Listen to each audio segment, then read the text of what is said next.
கிறிஸ்துவுக்கு அன்பானவர்களே, இந்த நாளுக்காக ஆண்டவரை ஸ்தோத்திரிக்கிறேன். இந்த நாளில் கூட நியாயாதிபதி புஸ்தகம் 13ஆம் அதிகாரம் 17ஆம் வசனத்தில் வாசிக்கிறோம்.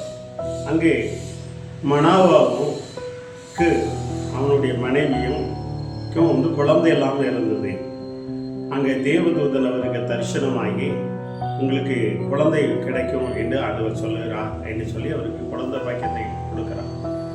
ஆனால் இவங்க என்ன சொல்கிறாங்க பாருங்க, அவங்க என்ன சொல்கிறாங்க, இந்த வார்த்தை நிறைவேறும் போது நாங்கள் என்ன கணமணும், நீ சொன்ன காரியம் எங்களுக்கு அற்புதம் நடந்துட்டியா, அப்போ நாங்கள் உமக்கு எந்த நாமத்தில் நாங்கள் கனப்படுத்தணும் அப்படின்னு சொல்லி கேட்குறோம். என் நாமம் என்ன, உங்களுடைய நாமம் என்ன என்று சொல்கிறார்.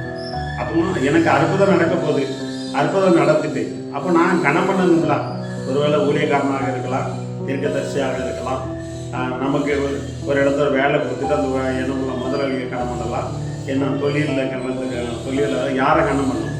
அப்போது கனம் பண்ணணும் தேவ பிள்ளைகளை. அது எப்படி கனம் பண்ணணுங்கிறத கேட்குறார்.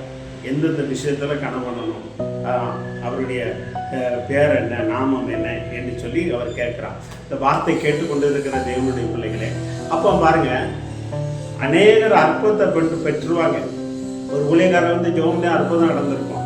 ஆனால் அந்த ஊழியக்காரருக்கு என்ன பண்ண மாட்டாங்க, கனம் பண்ண மாட்டாங்க. ஒரு தீர்க்கதரிசி வருவார், ஒரு வழிபோக்கர் வருவார், அவர்களை என்ன பண்ணியிருப்பாங்க தேவ பிள்ளைகளே, அவங்க என்ன பண்ணுவாங்கன்னா ஜெபம் பண்ணி ஒரு அற்புதம் நடந்துடும், ஒரு காரியங்கள் சொல்லுவாங்க, நிறைவேறி. ஆனால் அவங்கள கனப்படுத்த மாட்டாங்க. இவங்க நேராக என்ன பண்ணுவாங்கன்னா வேற யாரையாவது கனப்படுத்திக்கிட்டே இருப்பாங்க.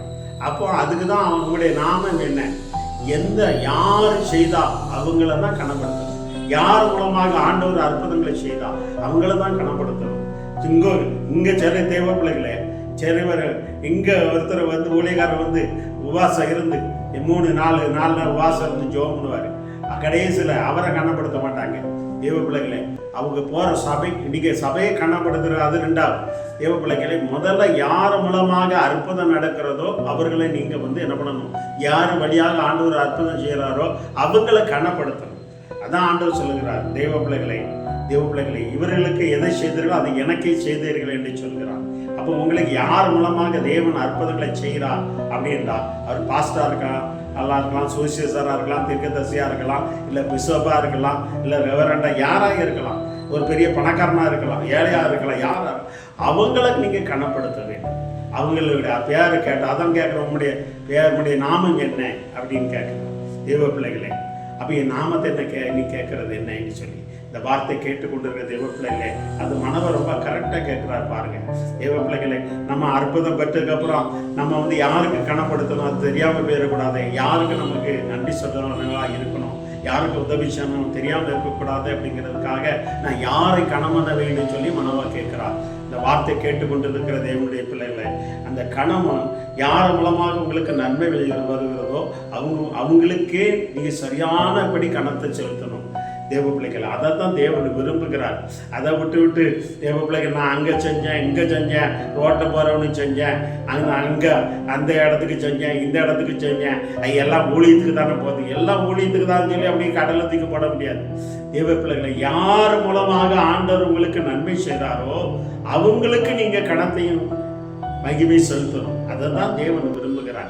அதனால தான் மனோவா உங்களுடைய நாமத்தை என்னன்னு சொல்லி கேட்கிறார்.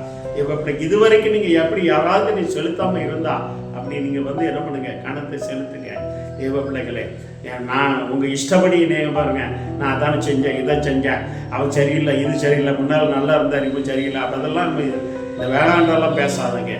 உங்களுக்கு யார் மூலமாக ஆண்டவர் நன்மை செய்தாரோ அவங்களுக்கு கணத்தை செய்யுங்க. அவர் அதான் மனோவா அவரை பேரை கேட்குறார். உங்களுடைய பேர் என்னையா, நீங்கள் எங்கேருந்து வாரீங்க, என்ன இருந்து வாரீங்க, என்ன செய்கிறீங்க. அப்போ அவங்களுக்கு உங்களுக்கு கணத்தை செலுத்துங்க. யார் மூலமாக, எந்த இடத்துல இருந்து, ஒரு வெளிநாட்டில் இருந்து, இந்த உள்நாட்டில் இருந்து, எங்கள் கிராமத்தில் இருந்து, யார் மூலமாக உங்களுக்கு உதவி இருந்தோ, யார் மூலமாக நன்மை வருதோ அந்த அவங்களுடைய பேருக்கு அவங்களையே நீங்கள் கனப்படுத்த வேண்டும். அதை விட்டு நானும் அங்கே தானே செய்கிறேன், இங்கே தானே செய்கிறேன், உங்களுக்கு தான் செய்கிறேன், என்ன நானும் அதானே செய்தேன் அப்படிலாம், அவருக்கு கடன் பண்ணேன், அவருக்கு உதவி செய்தேன், இதெல்லாம் இந்த பேச்செல்லாம் எந்தெந்த மனுஷனிடத்துல இருந்து உங்களுக்கு ஆண்டவர் உங்களை நன்மை செய்தாரோ அவரை நீங்கள் கனப்படுத்துங்க. எந்தெந்த மனுஷனிடத்துலேருந்து உங்களுக்கு ஆசீர்வாதம் வருதோ அந்த மனுஷனை, அந்த ஊழியக்காரனை, தீர்க்கதரிசியை, போதகரை, ஆசாரியை, தேவ பிள்ளைகளை யாராக இருந்தாலும் அவர்களை கனப்படுத்துங்க. அப்போது நிச்சயமாக அதற்கேற்ற கணம் மேலும் மேலும் உங்களுக்கு தேவன் அந்த கணத்தை கொடுத்து உங்களை ஆசீர்வதிப்பா. கண்களை முடி ஜெபம் செய்வோமா? நல்ல ஆண்டவரே, உமக்கு கோடி ஸ்தோத்திரம்ப்பா. தகப்பனே, மனவா சொல்லுகிறான், ஆண்டவரே உடைய நாமம் என்ன, நாங்கள் யாரை கணமன வேண்டும் சொல்லி கேட்கிறோம். எங்களுக்கு உதவி செய்கிறவங்களை நாங்கள் கணமனப்பா. அப்பா, நீர் யார் மூலமா உதவி செய்கிற அவங்கள தான் நான் கணமனணும். அதை விட்டு அப்பா ரோட்டில் போகிறவனையும், தெருவில் போகிறவனையும், அடுத்த கிராமத்தில் இருக்கிற தூர தேசம் எங்களுக்கு கணம் பண்ணக்கூடாதுன்னு சொல்லி மனவா அப்பா தவணை கரெக்டாக அவர் கேட்கிறார். உடைய நாமம் என்ன, நாங்கள் எங்களுக்கு செய்த அற்புதத்துக்கு அப்புறம் எங்களுக்கு கணம் பண்ண வேண்டியது என்ன, யாருக்கு கணம் பண்ண வேண்டும் சொல்லி அவர் கேட்கிறான். அப்பா நாங்கள் அப்பா தாப்பனே, அப்பா எங்களுக்கு உதவி செய்தவர்களை நாங்கள் கணமனும்படியாக நீர் கிருபை செய்யும்படியாக ஜெபிக்கிறோம். இந்த வார்த்தை கேட்டுக்கொண்டு இருக்கிற ஒவ்வொரு மேலும் வல்லமை இறங்கட்டை சொல்லினோம். உங்களுடைய கரத்தில் ஒப்பு கொடுக்கிறோம். வழிகளத்துக்கு ஆசீர்வதிங்க. இயேசுவின் நாமத்தால் ஆசீர்வதித்து ஜெயம் எடுக்கிறோம். நல்ல தந்தையே, ஆமென். God bless you. உங்களுக்கு யார் மூலமாக தேவன் அற்புதம் அவர்களுக்கே கணம் செய்யுங்க. ஒருவேளை சபை மூலமா வருதா, சுவிசேஷம் மூலமாக வருதா, தீர்க்கதரிசி மூலமாக வருதா, இல்லை யார் மூலமாக வருது, எந்த வேலையாக இருக்கலாம் சொல்லி யார் மூலமாக உங்களுக்கு வருது, அவங்களுக்கு நீங்கள் கணத்தை செலுத்துங்க. தெய்வ பிள்ளைகளை கர்த்தர் பெரிய காரியங்களை செய்வார். ஆமென். God bless you.